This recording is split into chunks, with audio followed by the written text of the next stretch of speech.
Hi, everybody. Good evening. Welcome to Evoke Therapy Program Broadcast. I'm Dr. Brad Reedy. Today is Tuesday, February 13th, 2024. For those of you that might be new to this format, this is where we take live question and answers and questions that have been sent in via our email address at webinar@evoketherapy.com.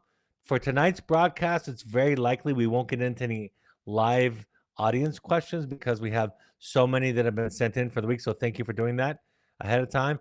My moderator, Steve, will be with me during at least part of this. We'll submit the questions one by one, and I'll go through those questions so that you can read along with me.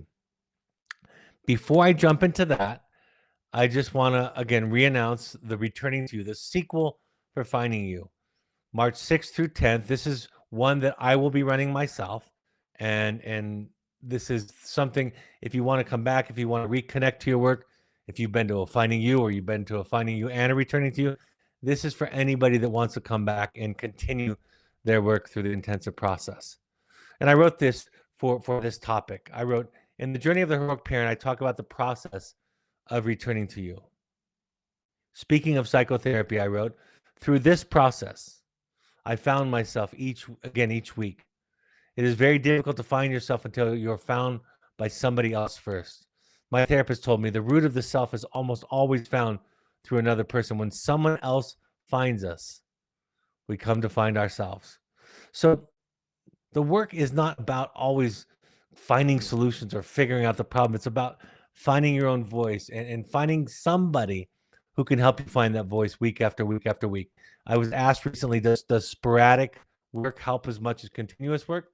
And my thought is, the difficulty with sporadic work is not that it doesn't work, because it can definitely be a benefit to you, is that if you have a regular practice, a regular discipline of anything, whether it be exercise, meditation, or in this case, psychotherapy or psychotherapy programs, if you have a regular practice, then it will be there for you when you need it. It'll be there for you on the weeks that you need. There's sometimes when my therapy sessions are scheduled weekly and regularly, but when I show up, I don't always know if that's going to be the week where I really get an important nugget for my peace and serenity.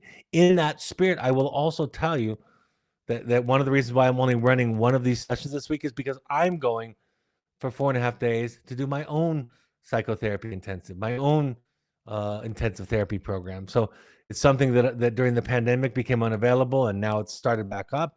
So I go principally with the same group of men, but it's the same kind of work that we do in our program. And it's not because I'm in crisis. It's not because I'm struggling. It's really because I can. I can't afford not to in so many ways. So if you've been to Finding You, and really this is the clients who have been to Finding You this applies to, Returning to You is your option. So with that, I'm going to get to the pre-submitted questions one at a time. Steve's going to release them, and then here we go. Somebody writes, hello, I understand some very high-quality wilderness therapy programs are having to close their doors, which shocks and saddens me. Our son went to one 4 years ago, and it undoubtedly changed his life for the better. There have been some recent press which have painted wilderness therapy as hell camps. It saddens me to see this misperception gaining credibility. Are you experiencing this at Evoke? And what are your thoughts about this apparent trend? Thank you. I'm, of course, very, very aware of this. And there has been some significant headwind in wilderness therapy. And some of the publicity that you're talking about is at the heart of that headwind and that resistance. I think for me, the one thing that I have control over in this entire process, because I still believe that wilderness therapy, that doing psychotherapy outdoors and all that comes with that, the experiential component, the mindfulness component, the digital detox component, all the things that we know, the hiking, the exercise, all of it is really are essential parts of a prescription for a healthy life. I still believe in it as the most powerful intervention. I'm sure there have been individuals who have had experiences that are painful and difficult. And I think that those people deserve credit. And if anything unethical or illegal or inappropriate happened, I believe, and I've said this before, that whoever committed that problem, whoever did that thing, should be investigated, and justice should be sought for that person and that individual. So when I talk about the voices out there, I don't want to speak to the people who might have experienced a staff member or a therapist or a program that was abusive or mistreated them. I'm sure that that's out there. It happens with doctors. It happens with dentists, right? It happens a lot with outpatient therapists. It happens with teachers.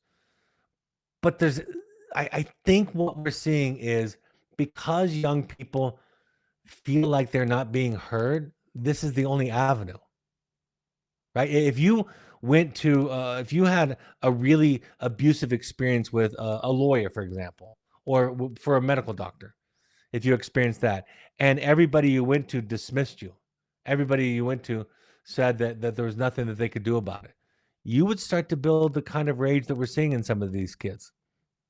So I think that we need to listen to them. I think we need to give them a place to be heard and understood, starting with the parents. I believe in so many ways that the core of their complaint is that they were sent away because of the parents' deficits. And I don't defend that. I think in some ways there's truth to that, right? If we're struggling with my child, I'm not going to go away to therapy and leave her at home. That doesn't work pragmatically, right? I'm going to send her if I feel like we can't give her what she needs at home. I'm going to send her to get some help. Same if she had a medical concern. And I think that we could do a lot if the parents were asked and if the parents were willing to do a lot of their work. I really do. If my own son, I have two children that have gone through Wilderness, if one of them came back to me and said that it was the worst experience of their life and that all these horrible things happened, my response would be, I'm sorry. If they told me that it was a horrible idea and that I made the biggest mistakes, I would say, I'm sorry. I would listen to them the same way I want to listen to them with regard to any parenting decision that I make. So I think there's something in this that's clinical that we have control over. And when I do these broadcasts, not just for the current parents and the alumni, but for the broader public, right? The listeners of my podcast, these recordings are much broader than the Evoke family. Part of what I'm trying to say is if everybody does their work, if parents do their work, I'm not talking about psychoeducation simply or reading a book. I'm talking about deep dive into your own unprocessed trauma, looking at your contribution to the dynamics. I remember my therapist said many years ago that parents inevitably need to ask the question, what is my contribution to the problem as family? If parents can do that and will do that and will be the listening ear, I don't think wilderness therapy programs will become the target. I really don't. I think in a way they're a symbol, an effigy, a voodoo doll, if you will, using the metaphor if I can. There's something for the children to press against, and they get ink, they get space in the media to talk about it. And I think we can do something therapeutically. I think we can ask the parents to do their work. I think we can teach the parents to listen. And when the child says to the parent, I've taught this my whole career. When a child says to you, mom, dad, when they say to you, the thing that you did, whatever it was the worst thing in the world, the appropriate response is, I'm sorry. I didn't know what else to do. And I can imagine that it was really painful. And I'm sorry that it hurt you. I mean, that's the process of all relationships and specifically parenting. And I think these children are angry because they haven't had their voice heard, not just with regards to wilderness therapy program, but in their families. I've heard them complain to me over and over again that their parents didn't do the work. Now, I think the parents that are watching and listening are exceptions to that for the most part. But the reason I preach intensive so much is because it's not psychoeducation. It is asking of you, mom and dad. You don't have to be a parent to come to it, by the way. Half of the participants aren't. But if you are a parent of our program or in our program or another program, and you're just listening, I would strongly advise you to come to finding you're doing the very thing that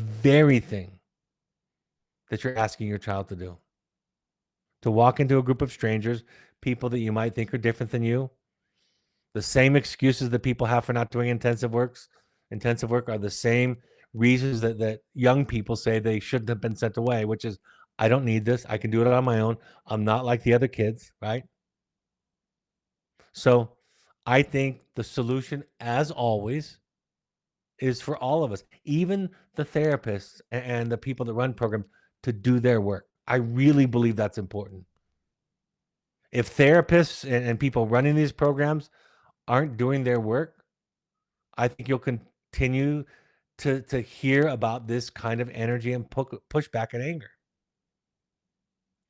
Because people who do their work, they know how to hold somebody. They know how to be compassionate. They know how to not be right. They know that they can be wrong. They know that it's okay to make a mistake and to apologize. So I'm sad like you are, and I think it's a big loss. And I think that because of what happens in the media, wellness therapy programs are up against a really massive challenge, and that's one of the many, many reasons why I put so much energy and emphasis into our parent work, all the way from these podcasts to, I think, the most important work of all, which is doing your own therapeutic intensive. So much so that I myself do it. So thanks for the question. Somebody writes, I love the live webinars and thank you for inviting me. I've done a virtual Finding You. Incredible. My question is about life with a dysregulated adult child. Mine is 30 years old. In my case, she just moved back home, and while she is sober, working hard to be organized and calm and resourceful, she is clearly settling in, and I'm using all my resilience tools to not dive into deep anxiety, always feeling like the other shoe is about to drop. Her teenage and young adult history was the stuff of feature films. Our lives were turned upside down by the suicide of my husband, her father. In 2009, the night before Thanksgiving, so much more to share, but to say that this is my basic question. Are there support groups for those of us with boomerang adult children? Lots for parents with little kids and adolescents, but I'm searching for support in addition to my own therapist with a situation that I know is more common than ever due to the changes in our economy and our environment. It's like she thinks I owe her that my home is nice, has food, and a guest room. And because of her mental illness, there seems to be no plan for departure in place. None at all. Years of bouncing around. Part of me wants to provide a safe, sober, nurturing environment for her. She actually thrives at home, but my life is disrupted and I'm worried all the time. I didn't count on having a child at home again. What a great, great question. I'm going to take us through several different concepts from your question. First of all, I want you all to hear that the outcome of your work might not just be that you have more capacity to tolerate somebody else's stuff, that you have more capacity so that you're not triggered or upset or dysregulated yourself. That might not always be the outcome. That definitely is a part of the work. But part of the work is to say no. Part of the work is to say, part of the outcome of the work would be for you to have the courage to confront your own shame and guilt, your own anxiety, to have the courage to say to your daughter, this can't work long term. It's not good for me. And I don't think it's good for either one of us and for our relationship. So let's make a plan where there's an end line insight for us both for the situation. I think it's really important. I've told the story before, but I want to tell it again because I want to make this point. I was one time hired to run a parent weekend for another program, another kind of program. And part of it was there was a Buddhist monk. The owner of the program had befriended a Buddhist monk on his travels, and he was brought in, and we were to co-lead. And I thought that was a great fit for my philosophy to have a Buddhist monk present. And so it was a really wonderful opportunity that I looked forward to, and it turned out wonderful. At one point on the second day, after lunch, we had a schedule that was designed that we had for days in advance. We had a schedule, and it was the monk's job.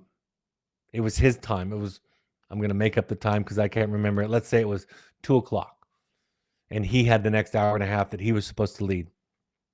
So I'm sitting on the stage. There's a group of parents and children, young adult children, sitting in the audience, and there's the owner of the program sitting next to me. We're sitting in kind of this couch, and the center of the stage with the microphone was left over from the monk. And after a few minutes past the hour, I turned to the owner of the program and I said, "Where's the monk?" I called him by name. And my friend, the owner, said, you see him back there in that room? You could see some of the offices off of this large group room we were in, and I could see him wearing his orange outfit. He said, "You see him back there?" And I said, "Yeah." And he said, "He's meditating." And I said to the owner, I said, "Does he know we've started and that it's his time?" And the owner looked at me and said, "He knows." And for another 20 minutes, the monk sat there meditating.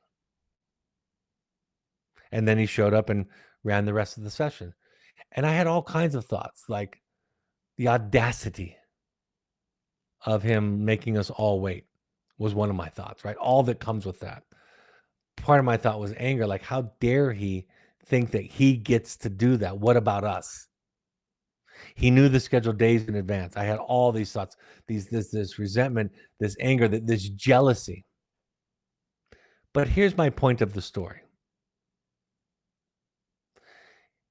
The monk was a shining example of loving kindness. He taught peace and he taught about love and he taught about compassion. And he was incredibly gentle and patient and gifted.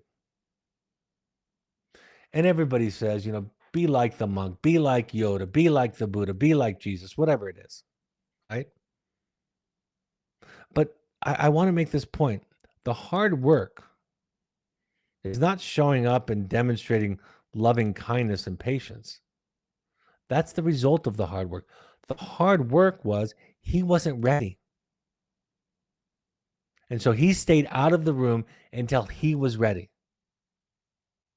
And so he had to, in essence, face and deal with, and I'm sure he had a long practice of this, all of the energy directed at him that was shameful. Like, you should show up. If you make a commitment, you're supposed to show up on time. You owe a responsibility to everybody else. Just show up. The point of the story is it's not about showing up with more capacity and love all the time. It's making sure that you don't show up when you can't do that in situations where that's possible. So back to this question, it might be about setting a boundary, and you might have to take your daughter's rage and anger. And by take it, I mean, don't argue, don't defend it, don't try to stay right about things. You might have to take on the role, be cast as the role of the villain in your daughter's life by setting some boundaries around this. I would strongly recommend this individual and anybody who has problems with boundaries and shame, which is everybody, of course, to read The Dance of Anger by Harriet Lerner. It is my favorite book that I think illustrates this concept. It's not about being like Yoda. It's doing what Yoda does so that you can become Yoda. It's not about being the Buddha. It's about doing the work that the Buddha does so that when you show up, you're full. Your belly is full spiritually, full psychologically, full physically too. And I think that's what most people miss. So the answer to your prayer, if you will, if you'll allow me to borrow that metaphor, the answer to your prayer might be that it's time to set an end line. It's time to create a scenario where she doesn't live with you. And that's not a cop out. That's not a weakness. That takes tremendous courage, wisdom, self-awareness. Takes a tremendous amount of capacity to do that and to do it with love. And the fact of the matter is, whether she thinks our children have a joke about us paying for their therapy in our family, and the joke is, you broke it, you bought it. That's what they say to us. But that's just a joke. At some point, it doesn't matter what she thinks she's entitled to, what she thinks that she owes you, and the temptation would be to argue or to debate with her. The temptation would be to take my words or somebody else's words and go back to her and say, it's not appropriate. You're being entitled. You're being inappropriate. You're demanding. You can't do this to me. That's not the work. The work sounds like, I'm sorry, this isn't working for me. And for us, it's not helping us, our relationship, and it's definitely not helping me. So we need to come up with a plan. And when she calls you a jerk and blames you for her entire life and all of her unhappiness, and that you're abandoning her, and she already has tremendous abandonment wounds, right? That's when the strength of your work will be tested. I want you all to hear that. That's when the strength of your work will be tested. You will have to find the wherewithal, the sense of self to weather that. You'll have to find the peace and serenity internally. And she's going to use, I imagine, it sounds like from your description in your question, she's going to use everything she's got to pull you back into the old cycle, the old pattern. And so the reason I go to therapy, yes, is in part to take care of myself and to learn to have more compassion and patience for my children, for my wife, for my clients, for the people that I care about. That's part of it. But part of it is I've got to learn to take care of myself so that I can do all of that. In fact, that same owner of that program said to me one time, months or years later, sometime long after this, when we were talking about my lack of self-care, and he said, the world needs a Brad Reedy who takes care of himself. Last week, I had to cancel an appointment with a professional colleague that I really care about and like at the last minute because I was overextended. I had to drop some balls this weekend because I had somebody that I cared about that was in a significant life-threatening crisis. I was running an intensive. At the last minute, I had to tell my team, I'm taking Monday and Tuesday off. I said I would do this broadcast. I'm taking Monday and Tuesday off from all of our meetings because I'm not doing okay. And then of course later on the week, I'm disconnecting from everybody and my cell phone, and I'm going to do my own intensive therapy work. And part of what comes out of that is more compassion, more patience, more capacity to hold the otherness of other people, right? To hold them.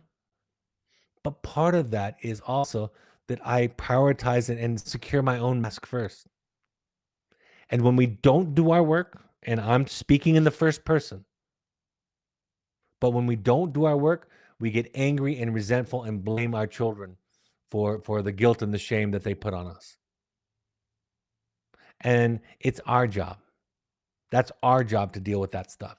That's our job to come to grips with ourselves. It is our job in our relationships with our partners and our relationships with our children to deal with who we are. And if you show up to a conversation, to a relationship, to a situation because you should, because it's the right thing to do, because that's what good fathers and wives and husbands and spouses and mothers and grandmothers and friends do. If you show up to things because you should and it's good, but you really don't have the capacity to do it, you will end up abusing them or yourself. So the work is about making sure that you take care of yourself first. It is your job. And you have a tremendous challenge with the loss of her father added to your equation. So you're going to need more support. The groups that you would go to would be Al-Anon, Codependence Anonymous, adult children of alcoholics, or adult children of dysfunctional families, as they've rebranded it somewhat. Families Anonymous.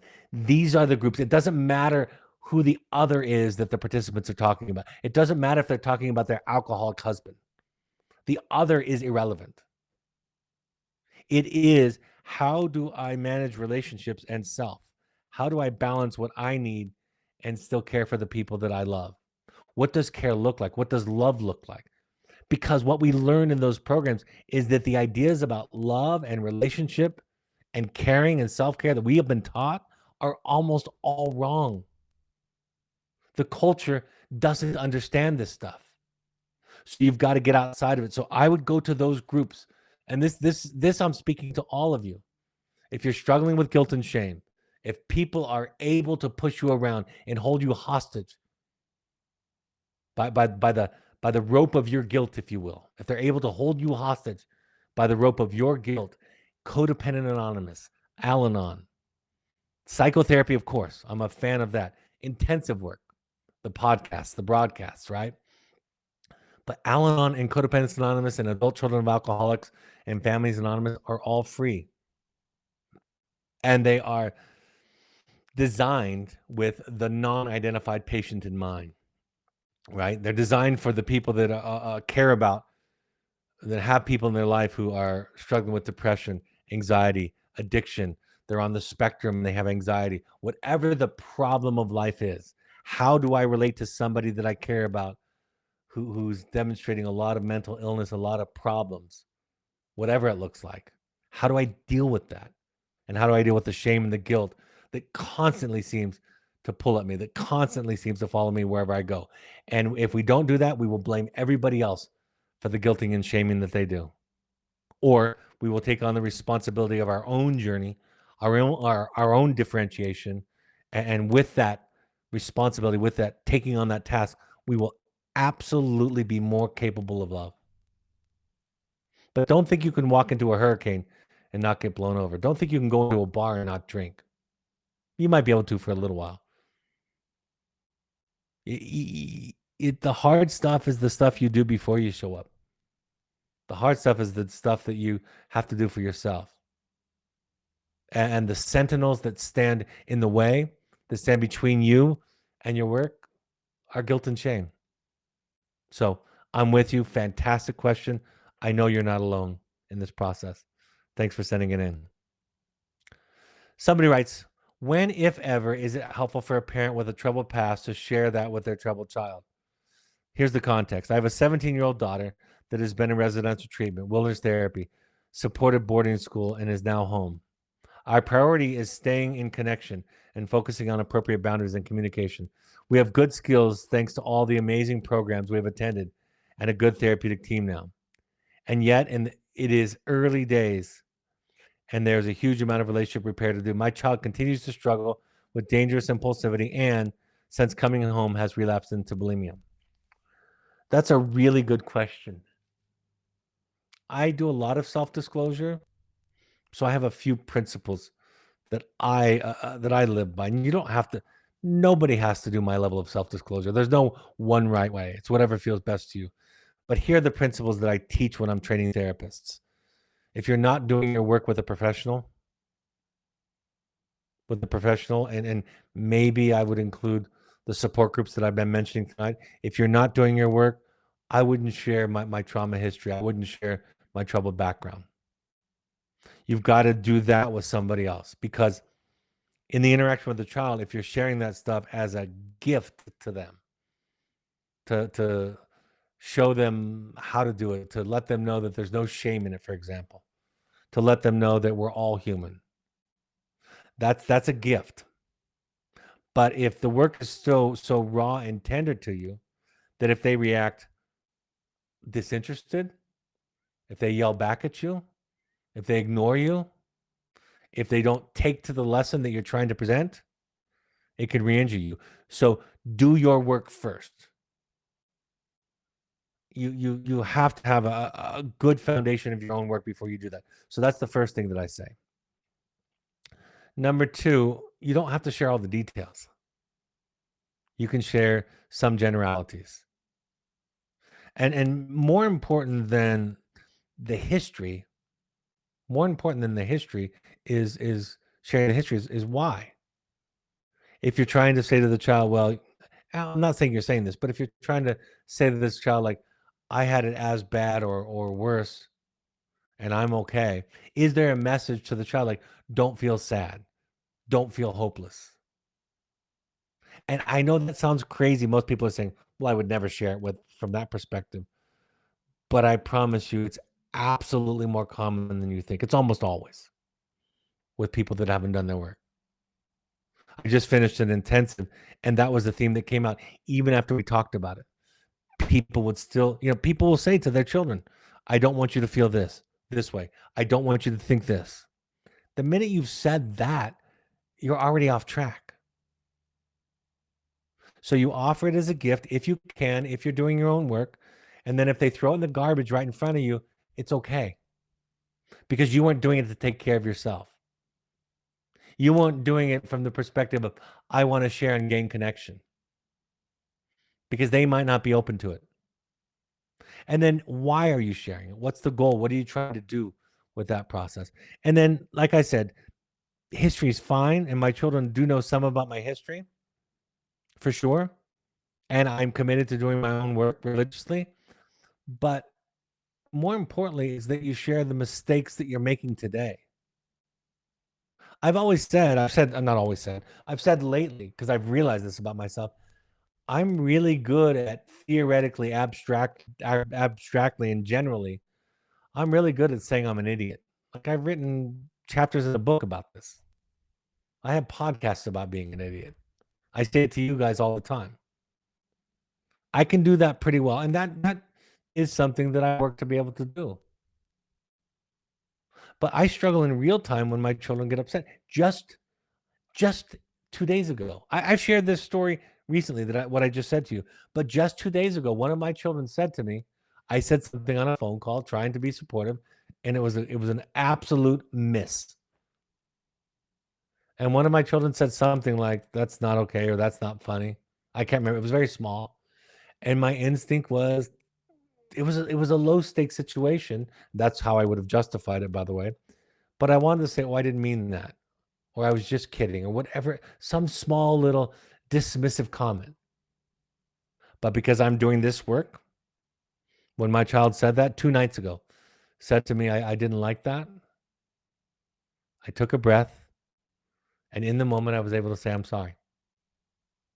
That's all. Full stop. So that's what our children need from us. They need to know that you're going to therapy, that you're doing your work, not to fix them, not to know how to parent them, but to know how to be a person and to be in relationship to everybody. And the more work that you do, the more comfortable you'll become with recognizing, not just theoretically and abstractly, that you're an idiot, because we all are, we all are human, fallible, imperfect, beautiful, wonderful, magnificent, and also ignorant and short-sighted and limited, right? We're all those things, right? The more work you do, the more you accept that, the more that somebody can't use it against you, and the more that people that you love, like your spouse, like your partner, and like your children and others in your life, the more they get to feel their feelings around you, the more they get to be seen by you, because you're not so busy defending yourself. Remember, the problem in parenting or any relationship it is not the mistake that you make, because that is inevitable. You have made, you do make, and you will make lots and lots and lots of mistakes. That is not the trick. That is not the rub. The wound comes in. The real difficulty comes in is with the defense. I didn't mean to. That wasn't my intention. I was just kidding. Right? Let me explain myself to you so you understand that's what the child or the partner can't deal with, is your inability to be wrong and bad. You haven't made friends. You haven't learned to love your horrible, rotten self. You still have an ego to protect.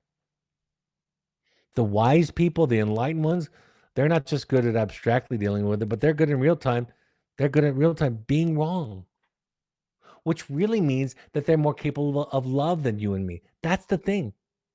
That's the secret of all of this. The wisest gurus and mystic people that live on the earth talk consistently about how idiotic they are. And they do it without shame. They do it without guilt. They laugh at themselves. They don't take themselves too seriously. That's what distinguishes the wise ones. That's what distinguishes the Dalai Lama from someone like me or you, is they have come to terms with and accepted and taken responsibility for who they are. Not just the beautiful, wonderful, talented, gifted parts, because those exist, but the human and fallible parts. The parts that still struggle and have trauma. So that's what I have to say about that. Somebody writes, every week I receive an email to attend a parent support group at Evoke, and I would like to understand what the format is and who it's intended for. I thought only a small group of people were permitted to be in the group at one time, and wondered if the same group met each week, and therefore it would seem out of place for a new person to just pop into a group meeting. Thank you for asking the question. It's not the same group, and we keep it small. Two things. We keep it small so that there's enough time for everybody to share if they want to, and people are at all different stages. So you might be with somebody who it's their first week, and they're going to be in a darker place. There might be somebody on there who's been at this for years, and they might be in a dark place too, but theirs might be about sharing wisdom, modeling, or reconnecting to their work each week. So you popping in is what everybody else is doing. Yes, there are some regulars. And by the way, I want to be clear. If our support groups get so full and packed that we're turning away a lot of people each week, or even a significant number of people each week, we'll have more. So it's a place to just share, to vent, to it's like the 12-step meetings.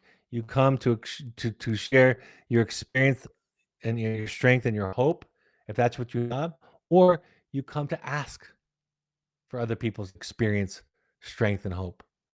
Sometimes you come to give, sometimes you come to take, and all are welcome. And it's a place for community. It's a place to not be alone. It's a place to vent. It's a place to tell a story where everybody in the group isn't gonna give you simple, shallow advice. It's a place where people they've been in the trenches and they know what it's like, and they're gonna offer you empathy and compassion. And the therapist is going to run it and offer some wisdom and some guidance and some structure along with that. So thank you for asking. It's perfectly appropriate for you to pop into any or all or every once in a while. Somebody writes, after going to Wilderness, our child is at a residential treatment center. They have been exposed to both self-harm and suicidal ideation, but our child has not yet exhibited any of these behaviors. How can we as parents help support our child to ensure lessen the chance of them picking up these behaviors? It's not. Children are exposed to everything in school, public school, private schools, non-therapeutic settings. They get exposed to all that stuff. They get exposed to it in the media. They're being exposed to it significantly through social media. So I don't think it's more. I really don't. It might be more concentrated a little bit, but it's everywhere. I think sometimes children will say that or share that with the parent to scare the parent, right? Because the parent doesn't want their child to follow down those pathways. And then the parent will feel like, well, my child can't be safe there, so maybe I should take them home. I mean, there can be an agenda if the child is the one sharing it. But even if you come by it some other way, um, I think you're doing what you need to do to lessen it, which is you're sharing with them, you're giving them therapy on top of all that. That's what I would say. You're giving them therapy on top of that. We can't remove the distractions. We can't remove the temptations.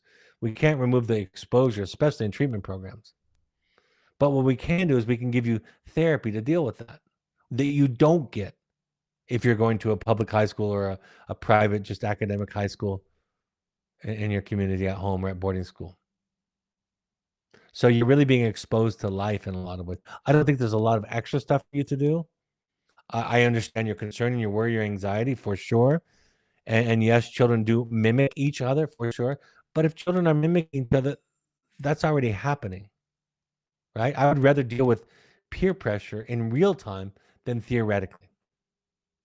Sometimes we have two children that are co-conspirators, if you will, that get sent to our program and might even show up in the same group at the same time. It happens once in a while. Unbeknownst to us that these two co-conspirators with their activities and their issues show up in the same group. And parents, of course, get very concerned because part of the reason that they sent them is to pull them out of that unhealthy, dangerous context. But I'm always of the mind to say to the parents and to the therapist, don't automatically remove them and separate them. Don't do that right away. You can. If that's what needs to happen, we will do that. But don't do that automatically. Let's treat it in real time. Right? If you take a child out of a context where there's all that kind of stuff and you place them in a public school, guess who they're going to find? Guess who they're going to be vulnerable and susceptible to? The same people, the same context. That's the thing we treat, is that susceptibility, that vulnerability. That's what we treat as psychotherapists. So the exposure is ubiquitous, especially with social media. And I'm not painting over it, not whitewashing the issue. It's something to ask about and be concerned about, and ask the therapist how they're dealing with it. But peer pressure is everywhere. It's in our lives. One of my favorite things to encourage parents to share is share with your children. I'm speaking to everybody listening to my voice. Share with your children your struggles, not your successes, but your struggles with peer pressure that you experience today. Are you worried that people will judge you because your family's having problems? Do you find yourself being very careful about what you say to people? Of course you do. Do you sometimes worry about what people think about you in public? Of course you do. The old idea, the old cliche of keeping up with the Joneses, that's just share your problems with peer pressure. Share with your children that you haven't fully worked out your sense of self. And here's what we find, folks. This is what we find. The healthier that we get, the more we see the similarities between ourselves and others. It's inevitable. I think I shared with you I'm going to this intensive for myself at the end of the week. I am going to participate in a 4.5 day intensive. And many of the people that I'll be with are professionals in my field. And before I went to my first one, there was some concern that I can't air my dirty laundry in front of others. They won't trust me. But it's just the opposite. Now I've done it for several years in a row, and I only trust the people who are airing their dirty laundry with somebody somewhere. And the men that I've spent years with, knowing all of their insecurities, their mistakes, their really dumb decisions, and them knowing mine, all of those aspects of mine, that doesn't destroy trust. That increases it tremendously because I know they're working on it. I know they have the courage to address it. And I know then, because they're doing that work, that they can help other people, because you can only bring people as far as you've come. And that's a very real truth. So it's a concern. I understand. And it's something to ask about. But with a quality team and a quality program, we would rather deal with peer pressure and the temptations that are out there and the pitfalls that are out there in real time than just historically. Just hearing about this, how are you going to be at home when you go back to your peers? How are you going to be in college when there are other people doing X, Y, and Z? That becomes very theoretical. Doesn't really reach to the heart of the matter. But let's deal with it in real time in places where they're exposed to it and we can see it. And we can see if they're following patterns or mimicking or competing for who's the sickest or who's the coolest or whatever it is. So it's a good thing for the most part. It's a good thing.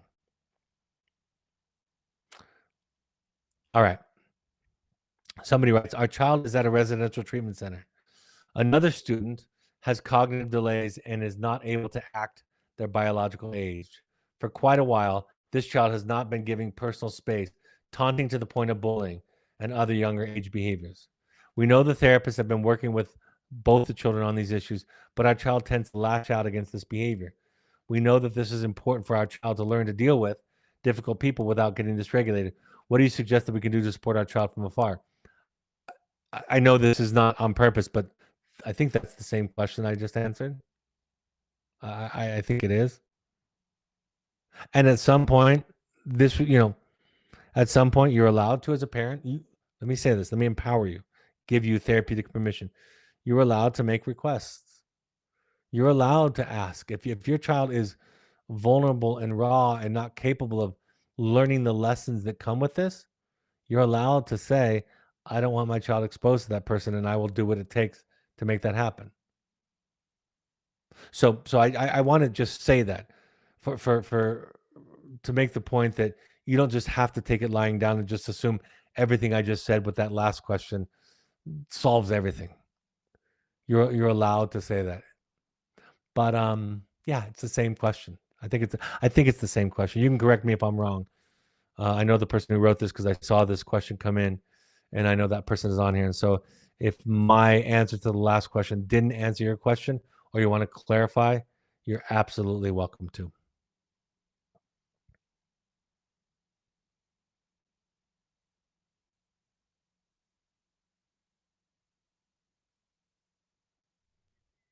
All right. I might have.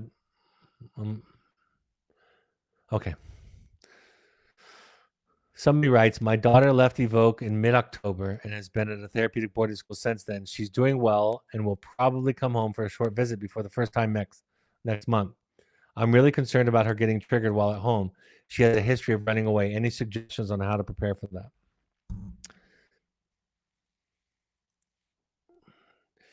I've written, it's similar to my talk or my podcast on field visits in the wilderness therapy program. The most important thing, it's what Kobe Bryant said. Let me just draw upon Kobe Bryant. Some of you might have heard me share that I'm a lifelong Los Angeles Lakers fan, and Kobe Bryant was something that me and my family bonded around for many years, and with my older children. So we were big fans of his, especially his second act in life. His second act in life got really, really wise, and he became a mentor to children and a mentor to young players. And I saw an interview recently of him that I'd never seen before. And it was a sports reporter asking him about his approach to the game. And he said, do you play the game to win or do you play the game not to lose? And based on what I've heard athletes say in the past, I would assume he was going to answer, I play the game not to, I play the game to win. People that play the game not to lose don't do as well. That's a fear-based response, right? And his answer was neither. I do neither. I play to learn. So if I have a good game, I learn from it. If I have a bad game, I learn from it. And that's the simple answer I would give to you to adopt the mindset. If she does well, that's good news. And if she does poorly, that's good news because now you've learned something. You've learned where she's at. You learn that she's still vulnerable. You know, aside from life and death, significant relapses, significant regression, significant mistakes, dysregulation are as instructive as anything. One of my favorite responses from a mother I worked with for many years. In fact, this woman is responsible for these broadcasts starting. It was her idea, and she got the first technology started, and we started doing these broadcasts at her behest. But she shared with me, I'd worked with her family for a while through our wilderness program and even a little bit of coaching in aftercare. And at one point, she wrote to me and she said, you know, I took my son on a visit to several colleges. He was getting ready to go to college. And then she said, and he said a lot of the things that he used to say. And she listed the things that he used to say that had previously been triggering to her. But that part of the story was just context. That wasn't the point. She said, anyway, that doesn't matter. The reason I'm writing to tell you is to tell you I did it differently. I responded to him differently.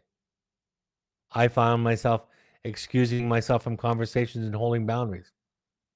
I found myself with greater capacity when I stayed in the conversation. I didn't get triggered. I didn't lecture. I didn't yell. I didn't debate. I didn't try to talk him out of it. I didn't give feedback on the spot. Didn't rise to any of those levels. And I'm writing to tell you that I'm proud of myself, she said. So it's not really about what she's going to do or not do. It's about what you're going to do and not do. She's her. And if you find yourself getting overwhelmed, to me, that's an indication that you need more support, that you might need to up your therapy or up your practice, your self-help practice, whatever that is, whatever that looks like. It might mean that you need to set better boundaries. It might mean that coming home isn't an option. Right? It could mean a whole bunch of things. And I'm not here to tell you what the lessons are to draw from that experience if it's a struggle. But that's what I would say to you. And I believe this so, so strongly. That's the difference. That's the difference between people who are doing this work and people who aren't. People who do this work say, I learn good is good and bad is good. Success is good and failure is good. Because I can learn from it. And maybe I need to change, or maybe I need to set different boundaries, or maybe I need to develop capacity. But expectations and even hoping that it will go well. I know this sounds crazy, But hoping it will go well is part of the problem. Kind of white knuckling and crossing your fingers and hoping that things don't go sideways or south, that sets you both up for failure. That's high stakes. You're already on the verge of dysregulation with that. And I don't mean this facetiously, but meditate. Do what you've got to do to be ready to accept what is, right? It's like what the Buddhists say. It's not impermanence that makes us suffer, meaning that things die and that we lose things. That's not what makes us suffer. It's our attachment to permanence that makes us suffer. It's our unwillingness to accept that life is temporary and impermanent that makes us suffer. The Greeks called it disinterested love. The Buddhists call it unattachment or non-attached. Psychologists actually ironically call it attachment. Sometimes our words aren't that great. But I would come into it with a mindset where good is good and bad is good. And that the goal of the visit is to learn. And lastly, if you approach it with the goal of the visit to learn, you have set up the equation so that you can't lose, or so that you are in charge of whether you lose or not. Because if the equation is, if she does well, I'll be happy, and if she does poorly, I'll be miserable, then she's in charge of your serenity. And that, by its very design, is contrary to all we know about child development and parenting, right? Like we learn in Al-Anon, my serenity is my responsibility. And if we take on that responsibility, we are absolutely more capable of love. And to take on that responsibility to be capable of love, we have to do battle with guilt and shame. Because those are the things that get in the way of us doing this work. We have to learn more self-compassion.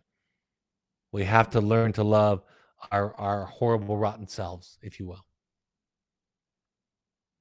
All right, folks, I think that's all the questions for this evening. That was great. As always, if you want to submit questions in between or in advance, you can always submit them to webinar@evoketherapy.com.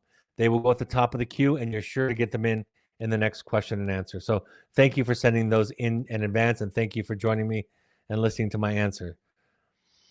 My two books, The Journey of the Heroic Parent and The Audacity to Be You, Learning to Love Your Horrible Rotten Self, are available on Amazon and Audible. If you would like to do a deep dive into your own work, like I said, I can't think of a better investment in your marriage, in your work life, in your career, in your academic life, in your parenting life, or in your child than you coming and finding you. February 21st through 25th, I think there's a spot left for that one. So check it out if you want to, and don't wait, don't delay. March 20th is the one after that. We have once a month an online option. It's half the time and about a third of the cost. It's a great option if you have limited resources in terms of time or money. Remarkably effective online also. Returning to you, like I mentioned at the outset, March 6th through 10th, that is the one that I'll be running. And of course, I just finished the Finding Connection workshop, which was an absolute joy. And the couples that attended have talked about wanting to come back again. I always come into these with some anxiety, hoping it goes well, and it inevitably goes remarkably well. We have support groups for current and alumni families of our wilderness program, February 15th at 7 p.m. Mountain Time. That's this Thursday, 7 p.m. Mountain Time is that offering. We have a once a month for our alumni only, people that are a little bit farther along on the journey. February 19th at 6 p.m. Mountain Time is that offering. And then our intensives and coaching clients and alumni, March 11th is your next support group, March 11th at 6 p.m. Mountain Time. For any questions, you can go to our website or email us at supportgroups@evoketherapy.com to find out more. If you want a virtual coach who knows the Evoke model, who works with this soul work, right? Who works beyond the symptoms, whether it's transitioning home with a child, whether it's dealing with marriage issues, stage of life issues, your own anxiety, your own depression, anything that you can think of that we talk about here. The Evoke coaching options are many. You can contact coaching@evoketherapy.com. Talk to one of our specialists about finding a coach that can work with you virtually. We ask all families. I'm asking everybody within the sound of my voice to try in your life at least 6 times any of the following groups: Al-Anon.org, CODA.org, FamiliesAnonymous.org, or AdultChildren.org. You can also go to RefugeRecovery.org. That's a Buddhist-inspired recovery program, less of an emphasis on a higher power. And then, of course, the National Alliance on Mental Illness, NAMI.org, has free classes and resources in your local communities. All these broadcasts are available on Spotify or your favorite podcast app. Just search Finding You an Evoke Therapy Podcast in your podcast app, wherever you consume your podcast, or go to soundcloud.com on your computer and search for us there. You can also go to Evoke's YouTube channel, listen and subscribe there. You can watch the rebroadcasts of these that usually come out within 24 hours of my original broadcast. You can find Evoke Therapy Programs and me, Dr. Brad Reedy, on X, Threads, and Instagram using the handles @Evoke Therapy and @Dr. Brad Reedy, respectively. You can find Evoke Therapy Intensives on Instagram using the handle Evoke Therapy Intensives. And on Facebook, you can find us by searching Evoke Therapy Programs or Evoke Therapy Intensives. And of course, our blog has wonderful content each week from our staff who are not just writing about advice for you, but it really are talking about their own journey. Because again, in our model, in our program, everybody is invited to do their work. It's not something we do to you. We don't sit up on the throne, up on our pedestal and look down on you. We're in it with you. My next broadcast will be February 20th, so that is next week. Like I said, I'll be doing my own intensive this week. So I'll be talking about skills and self. Where do skills overlap and intersect and differentiate themselves from the work of self, the work of soul, the work of the psyche, if you will. So I really look forward to that one. That's February 20th, 6 p.m. Mountain Time. Join me for that. You can always reach out to us with questions, requests for slides, copies of slides, for anything that you need regarding these broadcasts. Just email us at webinar@evoketherapy.com. All right, folks, thank you. As always, I hope this was a helpful point of contact. Thank you for your questions and attendance. And for and on behalf of the people that you love and the people that love you, thank you for showing up, and thank you for being willing to do your work. It makes all the difference in the world. Have a great evening, and I'll talk to you next week. Take care. Bye-bye.